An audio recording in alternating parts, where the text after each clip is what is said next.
नमस्कार मित्रों, मैं बालन सिंह स्वागत करता हूँ कानपुर एजुकेशन हब पर। यदि आप लोगों ने अभी तक चैनल को सब्सक्राइब नहीं किया है तो कृपया जल्द से सब्सक्राइब करें तथा ज़्यादा से ज़्यादा लाइक शेयर और कमेंट करते हैं। धन्यवाद। चलिए चलते हैं अपने टॉपिक की ओर। तो आज का अपना टॉपिक है बजट 2021-22। आज हम बजट 2021-22 की चर्चा करेंगे। तो बात करते हैं भारत में पहला डिजिटल यानी कि पेपरलेस बजट 2021-22 में पेश किया गया और इस बजट में टैबलेट का प्रयोग किया गया तथा जिस टैबलेट का प्रयोग किया गया वह लाल कवच के अंदर रखा गया था तथा इस कवच में अशोक चिन्ह लगा हुआ था। चलिए बात करते हैं। क्या भारत का पहला डिजिटल यानी कि पेपरलेस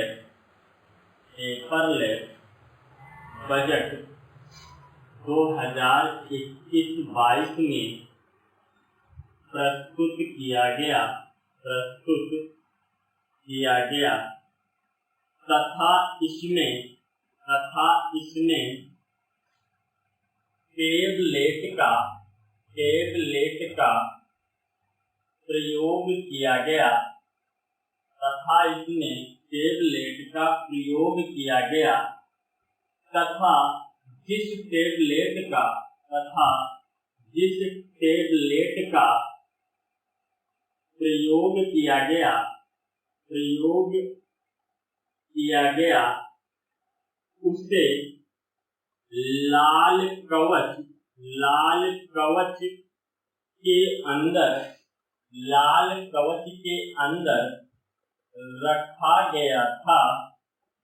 उसे लाल कवच के अंदर रखा गया था तथा इस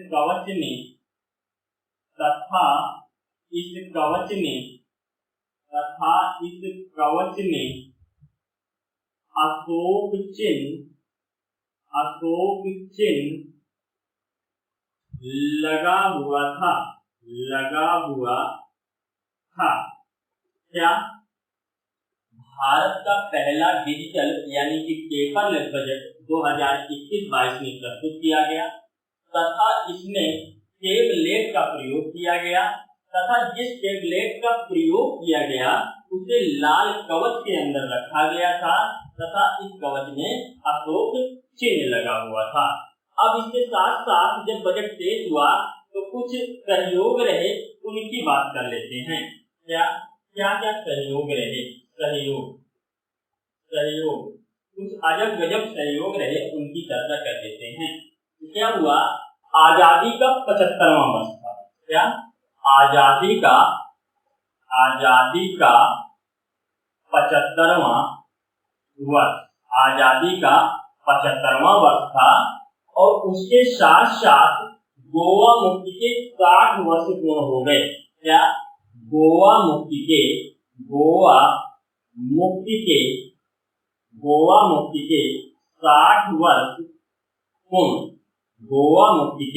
60 वर्ष पूर्ण। पहले क्या था? गोवा पुर्तगालियों के अधीन हुआ करता था और 1961 ईस्वी में गोवा पुर्तगाल से आजाद हुआ था। क्या 1961 ईस्वी में गोवा पुर्तगाल से आजाद हुआ। क्या 1961 ईस्वी में गोवा पुर्तगाल से आजाद हुआ और इसके साथ साथ क्या हुआ? बांग्लादेश की आजादी के 50 वर्ष पूर्ण। बांग्लादेश की आजादी के 50 वर्ष पूर्ण हो चुके थे। बांग्लादेश कब आजाद हुआ था? तो बांग्लादेश 1971 ईस्वी में आजाद हुआ था। बांग्लादेश 1971 ईस्वी में आजाद हुआ था। अब बात करें आगे तो क्या है? पहली बार बजट किसके द्वारा प्रस्तुत किया गया? तो पहली बार बजट भारत के प्रथम वित्त मंत्री षणमुखम शेट्टी के द्वारा प्रस्तुत किया गया था। क्या? पहली बार बजट भारत के प्रथम वित्त मंत्री, पहली बार बजट भारत के प्रथम वित्त मंत्री षणमुखम शेट्टी के द्वारा पेश किया गया। क्या? पहली बार बजट भारत के प्रथम वित्त मंत्री षणमुखम शेट्टी के द्वारा पेश किया गया था। तो भारत के प्रथम वित्त मंत्री कौन है? तो भारत के प्रथम वित्त मंत्री षणमुखम शेट्टी हैं। भारत के प्रथम वित्त मंत्री षणमुखम शेट्टी हैं और पहली बार बजट भारत के प्रथम वित्त मंत्री षणमुखम शेट्टी के द्वारा पेश किया गया।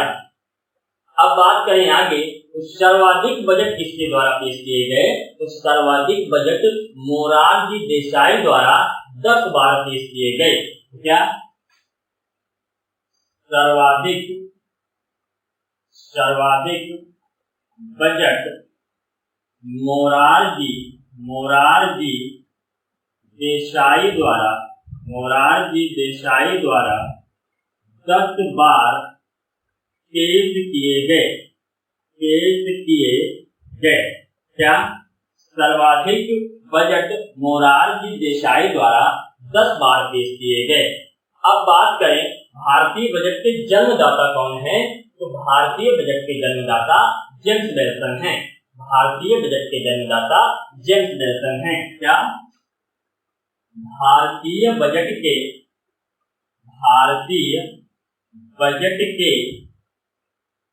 जन्मदाता जेम्स विल्सन हैं। भारतीय बजट के जन्मदाता जेम्स विल्सन हैं। भारतीय बजट के जन्मदाता कौन है? तो भारतीय बजट के जन्मदाता जेम्स विल्सन हैं। और आगे यदि हम बात करते हैं तो जो बजट है, बजट शब्द का उल्लेख संविधान में कहीं नहीं किया गया है। बजट शब्द का उल्लेख संविधान के किसी भी अनुच्छेद में नहीं है। क्या? बजट शब्द का उल्लेख संविधान के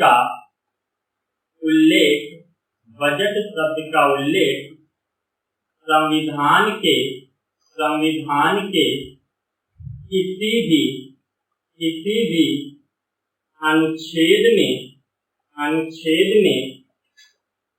नहीं किया गया। बजट शब्द का उल्लेख संविधान के किसी भी अनुच्छेद में नहीं किया गया है। संविधान के अनुच्छेद 112 में वार्षिक वित्तीय विवरण यानी कि एनुअल फाइनेंशियल स्टेटमेंट शब्द का प्रयोग किया गया है। अब बात करें आगे, तो वर्ष 2021 के बजट में 6 स्तंभ थे। वर्ष 2021 का जो बजट है वह 6 स्तंभों में पेश किया गया। क्या? वर्ष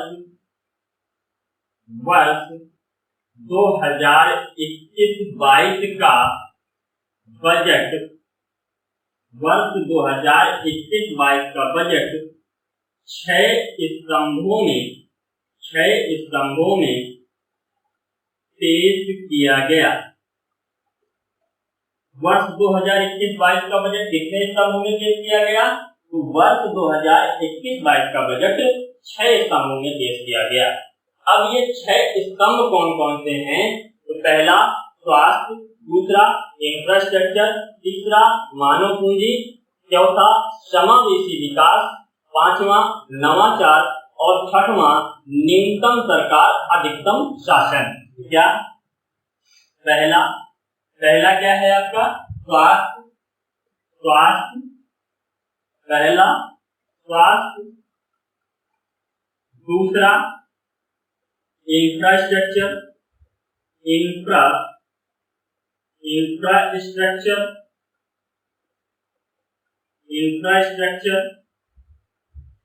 पहला स्वास्थ्य, दूसरा इंफ्रास्ट्रक्चर, तीसरा मानव पूंजी, चौथा मानव पूंजी, चौथा समावेशी विकास, या समावेशी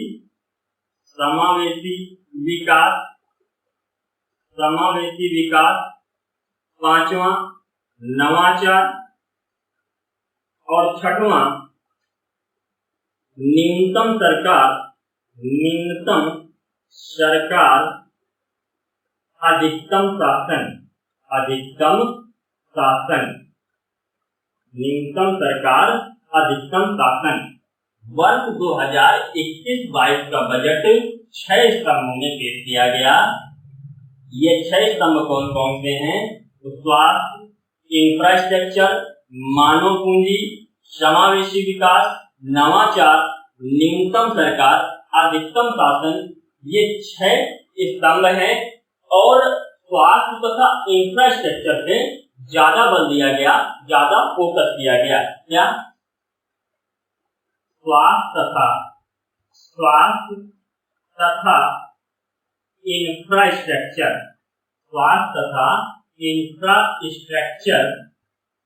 पर फोकस किया गया। स्वास्थ्य तथा इंफ्रास्ट्रक्चर पर फोकस किया गया। वर्ष 2021-22 के बजट में 6 स्तंभ थे। ये 6 स्तंभ कौन कौन से हैं? स्वास्थ्य, इंफ्रास्ट्रक्चर, मानव पूंजी, समावेशी विकास, नवाचार, न्यूनतम सरकार, अधिकतम शासन। किंतु स्वास्थ्य तथा इंफ्रास्ट्रक्चर से अधिक बल दिया गया, अधिक फोकस किया गया। अब बात करते हैं आगे। जो 2020-21 का बजट था, उसमें जो राजकोषीय घाटे का अनुमान था वो 9.5% रखा गया था। क्या? 2020-21 के बजट में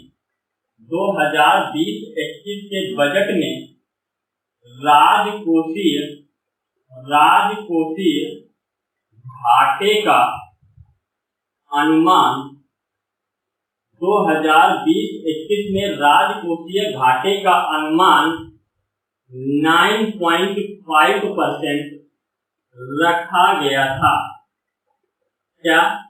2020-21 के बजट में राजकोषीय घाटे का अनुमान कितना रखा गया था? 9.5% रखा गया था। और 2021-22 के लिए यह अनुमान 6.8% रखा गया है। क्या?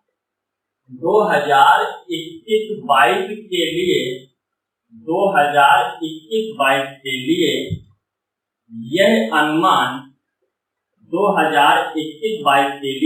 यह अनुमान 6.8% रखा गया है। 2021-22 के लिए यह अनुमान कितना रखा गया? 6.8% रखा गया है। तथा वर्ष 2025-26 तक यह अनुमान 4.5% का है। क्या? तथा वर्ष 2025-26 तक यह अनुमान 4.5% का है। क्या? वर्ष 2020-21 के बजट में राजकोषीय घाटे का अनुमान 9.5% रखा गया था। और 2020-21 में यह अनुमान 6.8% रखा गया। तथा वर्ष 2025-26 में यह अनुमान 4.5% का है। अब बात करें आगे, तो जो FRBM है, FRBM ने इसका टारगेट 3% का रखा था। क्या?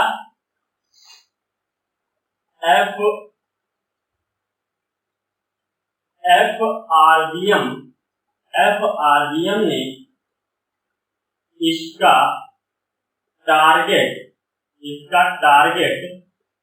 3% का रखा था। एफआरबीएम ने राजकोषीय घाटे का जो टारगेट है वह 3% का रखा था, लेकिन इस 3% को भारत 2026 तक भी पार नहीं कर पाएगा, यह नहीं पा पाएगा। अब बात करते हैं आगे। स्वास्थ्य और कल्याण के क्षेत्र में बजट 2021-22 में 137% वृद्धि की घोषणा की गई। क्या स्वास्थ्य और कल्याण के क्षेत्र में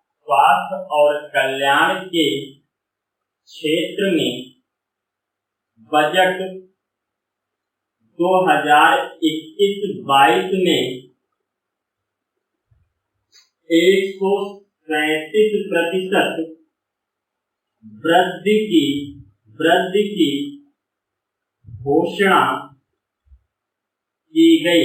क्या स्वास्थ्य और कल्याण के क्षेत्र में बजट 2021-22 में 137% वृद्धि की घोषणा की गई और इसके लिए 2,23,846 करोड़ रुपए खर्च करने का लक्ष्य रखा गया। कितना? स्वास्थ्य और कल्याण के क्षेत्र में कितना पैसा खर्चा किया जाएगा? तो 2,23,846 करोड़ रुपए खर्च करने का लक्ष्य रखा गया। 2,23,846 करोड़ 2,23,846 करोड़ रुपए खर्च करने का लक्ष्य रखा गया।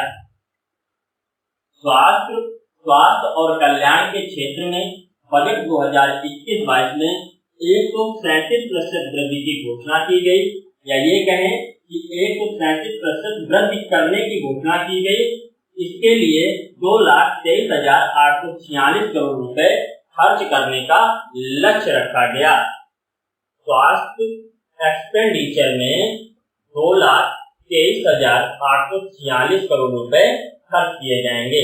इसके साथ साथ बजट 2021-22 में एक योजना शुरू की गई थी। कौन सी?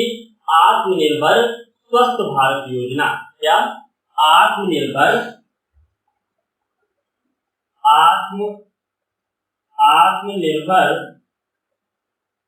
स्वस्थ भारत योजना। आत्मनिर्भर स्वस्थ भारत योजना। तो आत्मनिर्भर स्वस्थ भारत योजना बजट 2021-22 में शुरू की गई और ये जो योजना है, यह योजना 6 वर्षों के लिए शुरू की गई। कितने वर्षों के लिए? 6 वर्षों के लिए। 6 वर्षों के लिए यह योजना 6 वर्षों के लिए शुरू की गई और इसके लिए 14,180 करोड़ रुपए खर्च किए जाएंगे। क्या? आत्मनिर्भर स्वस्थ भारत योजना के लिए 14,180 करोड़ रुपए खर्च किए जाएंगे। क्या? 14,180 करोड़ रुपए खर्च किए जाएंगे। 14,180 करोड़ रुपए खर्च किए जाएंगे और इसके साथ साथ इसका जो उद्देश्य है, उद्देश्य क्या है? इसका जो उद्देश्य हो जाता है, तो इसका उद्देश्य हो जाता है स्वास्थ्य सुविधाओं की क्षमता में वृद्धि करना। क्या? इसका उद्देश्य है स्वास्थ्य सुविधाओं की क्षमता में वृद्धि करना। क्या?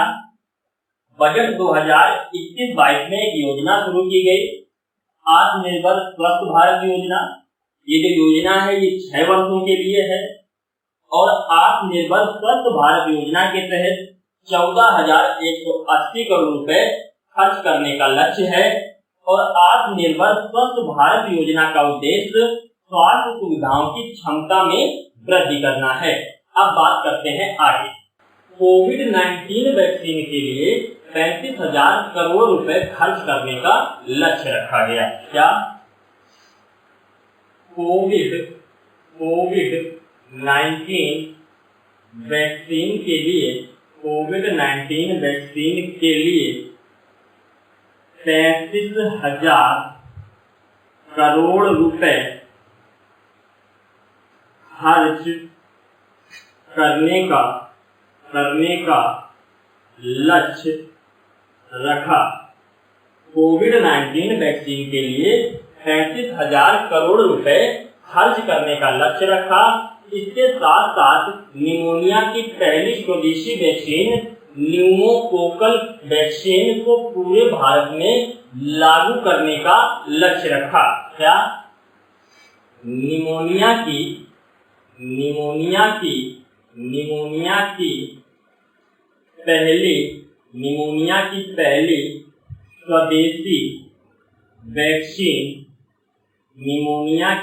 पहली स्वदेशी वैक्सीन न्यूमोकोकल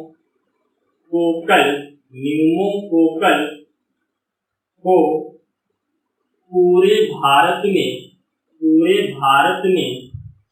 लागू करने का लक्ष्य रखा। क्या?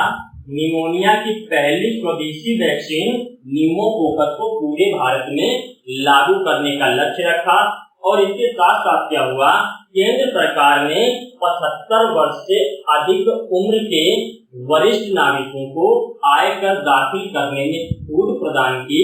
इसमें क्या होगा? जो 75 वर्ष से अधिक के वरिष्ठ नागरिक हैं, उन्हें आयकर दाखिल करने के लिए बैंक नहीं जाना होगा। बैंक क्या करेगी? स्वतः ही आयकर काट लेगी। क्या? केंद्र सरकार ने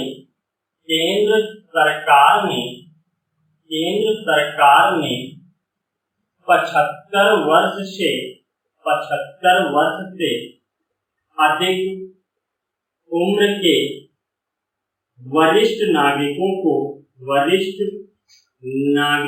को आयकर दाखिल करने से छूट प्रदान की। इसमें बैंक द्वारा स्वतः ही आयकर काट लिया जाएगा। क्या है? केंद्र सरकार ने 75 वर्ष से अधिक उम्र के वरिष्ठ नागरिकों को आयकर दाखिल करने से छूट प्रदान की। इसके तहत क्या होगा? बैंक स्वतः ही आयकर काट लेगी। अब अगली बात करते हैं, शहरी स्वच्छ भारत मिशन 2.0 के लिए 1,41,678 करोड़ रुपए खर्च करने का लक्ष्य रखा गया। और ये जो पैसे हैं वे 5 वर्षों में खर्च किए जाएंगे। कब से कब तक खर्च किए जाएंगे? तो 2021 से 2026 के मध्य। क्या? शहरी स्वच्छ भारत मिशन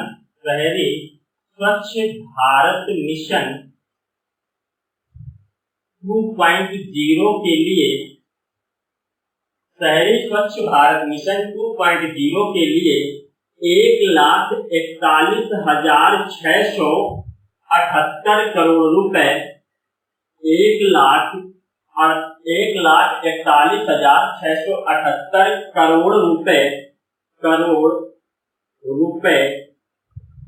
खर्च करने का लक्ष्य रखा गया। क्या?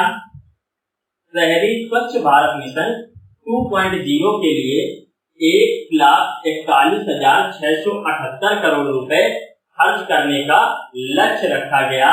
ये अगले 5 वर्षों में खर्च किए जाएंगे। ये अगले 5 वर्षों में खर्च किए जाएंगे।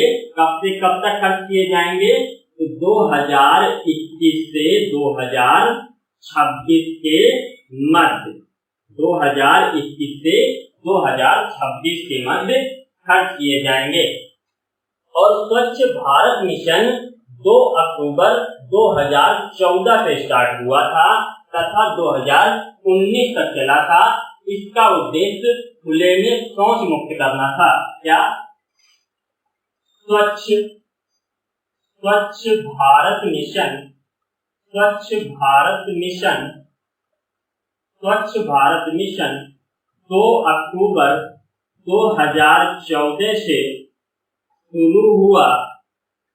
स्वच्छ भारत मिशन 2 अक्टूबर 2014 से शुरू हुआ तथा यह 2019 तक चला, तथा यह 2019 तक चला।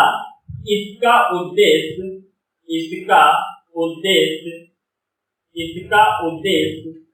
खुले में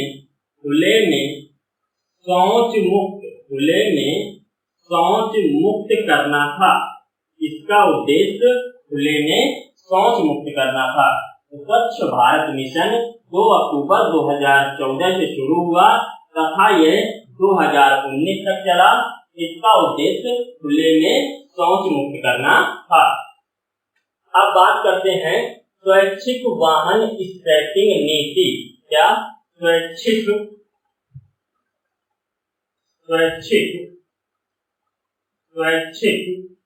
वाहन स्क्रैपिंग नीति। बजट 2021-22 में स्वैच्छिक वाहन स्क्रैपिंग नीति शुरू की गई। इसके तहत क्या होगा? इसके तहत व्यक्तिगत वाहन 20 वर्ष, क्या? व्यक्तिगत वाहन 20 वर्ष, इसके तहत व्यक्तिगत वाहन 20 वर्ष तथा वाणिज्यिक वाहन 15 वर्ष। वाणिज्यिक वाहन 15 वर्ष। क्या? स्वैच्छिक वाहन स्क्रैपिंग नीति के तहत व्यक्तिगत वाहन 20 वर्ष तथा वाणिज्यिक वाहन 15 वर्ष से यदि अधिक होते हैं तो इनका एक फिटनेस टेस्ट होगा। यदि फिटनेस टेस्ट में क्या होते हैं, ये सफल होते हैं तो ठीक है। अगर ये फिटनेस टेस्ट में फेल हो जाते हैं, तो इन्हें स्क्रैप कर दिया जाएगा, तोड़ दिया जाएगा। क्या? इससे अधिक उम्र में फिटनेस टेस्ट किया जाएगा।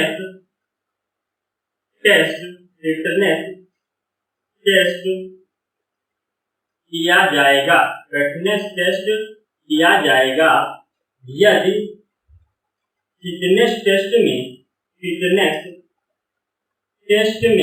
फिटनेस टेस्ट में फेल हो जाते हैं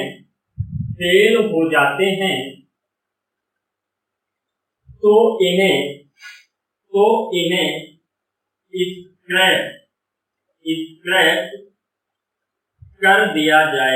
स्क्रैप कर दिया जाएगा। क्या? स्वैच्छिक वाहन स्क्रैपिंग नीति। व्यक्तिगत वाहन 20 वर्ष, वाणिज्यिक वाहन 15 वर्ष। यदि इससे अधिक उम्र के हो जाते हैं तो इसके लिए फिटनेस टेस्ट किया जाएगा। यदि ये फिटनेस टेस्ट में फेल हो जाते हैं तो क्या किया जाएगा? वाहन को स्क्रैप कर दिया जाएगा, तोड़ दिया जाएगा। अब इसके साथ साथ एक स्कीम शुरू की गई थी, मित्रा। बजट 2021-22 में मित्रा के तहत 7 टेक्सटाइल पार्क स्थापित किए जाएंगे, जो कि 3 वर्षों में स्थापित किए जाएंगे। क्या? मित्रा स्कीम के तहत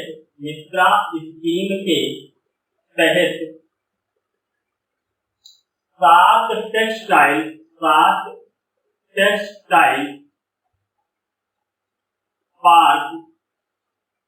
3 वर्षों में स्थापित किए जाएंगे। क्या?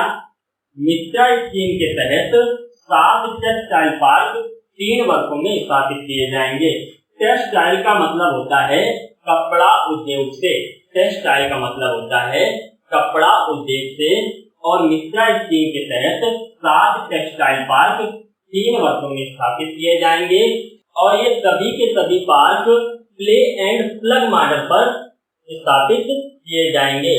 प्ले एंड प्लग यानी कि लगाओ और चलाओ मॉडल पर आधारित होंगे। क्या ये प्ले एंड प्लग यानी कि लगाओ और चलाओ मॉडल पर स्थापित होंगे। ये सभी के सभी पार्क प्ले एंड प्लग यानी कि लगाओ और चलाओ मॉडल पर आधारित होंगे। और मित्रा की जो फुल फॉर्म होती है वह होती है मेगा इन्वेस्टमेंट टेक्सटाइल पार्क। क्या मित्रा की फुल फॉर्म क्या होती है? तो मित्रा की फुल फॉर्म होती है mega investment textile park. Investment textile mega investment textile park. Mitra की फुल फॉर्म होती है मेगा इन्वेस्टमेंट टेक्सटाइल पार्क। अब इसके साथ साथ क्या हुआ, राष्ट्रीय खेल योजना 2030 के लिए घोषित की गई। क्या होता है? राष्ट्रीय खेल योजना 2030 के लिए घोषित की गई। क्या राष्ट्रीय खेल योजना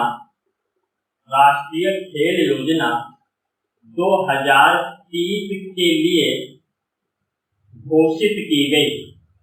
राष्ट्रीय खेल योजना 2030 के लिए घोषित की गई।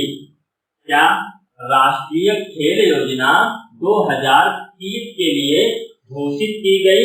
और इसका उद्देश्य क्या है? तो इसका उद्देश्य है future range railway system develop करना। क्या फ्यूचर उद्देश्य क्या है?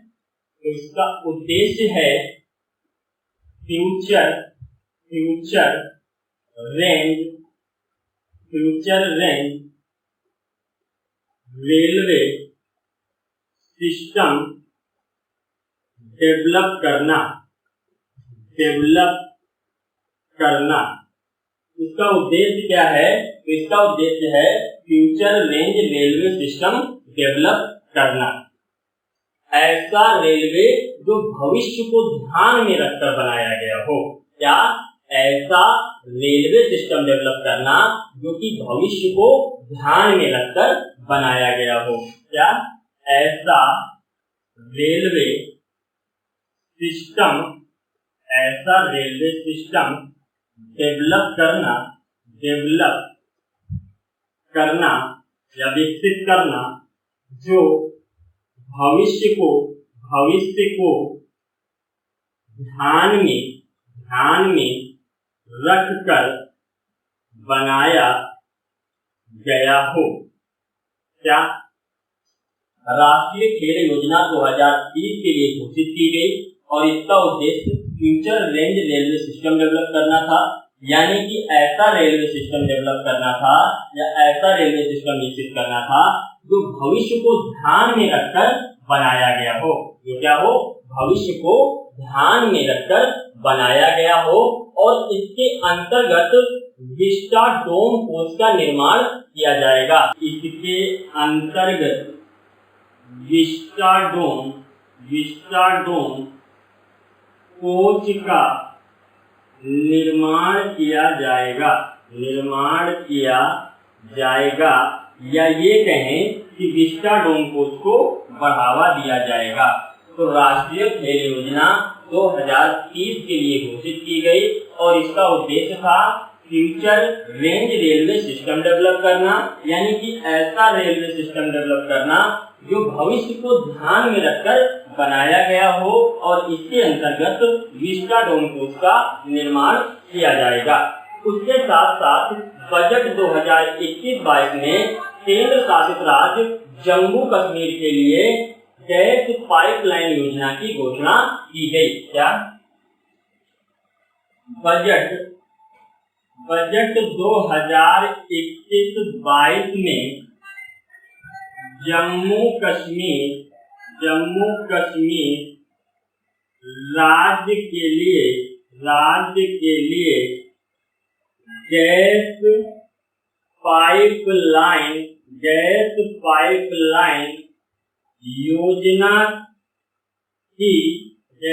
पाइपलाइन योजना की घोषणा की गई। बजट 2021-22 में जम्मू कश्मीर राज्य के लिए गैस पाइपलाइन योजना की घोषणा की गई और उसके साथ साथ लद्दाख के लेह में सेंट्रल यूनिवर्सिटी स्थापित करने की घोषणा की गई। क्या लद्दाख के लेह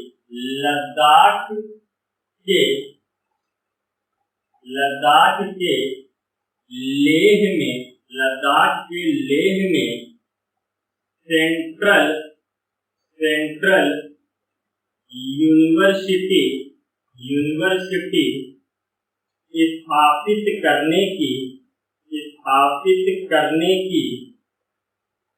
स्थापित करने की घोषणा की गई। क्या लद्दाख के लेह में सेंट्रल यूनिवर्सिटी स्थापित करने की घोषणा की गई। तो चलिए आज की क्लास हम लोग यहीं पर समाप्त करते हैं। फिर मिलेंगे अगली क्लास में। तब तक के लिए नमस्कार, धन्यवाद, बाय बाय।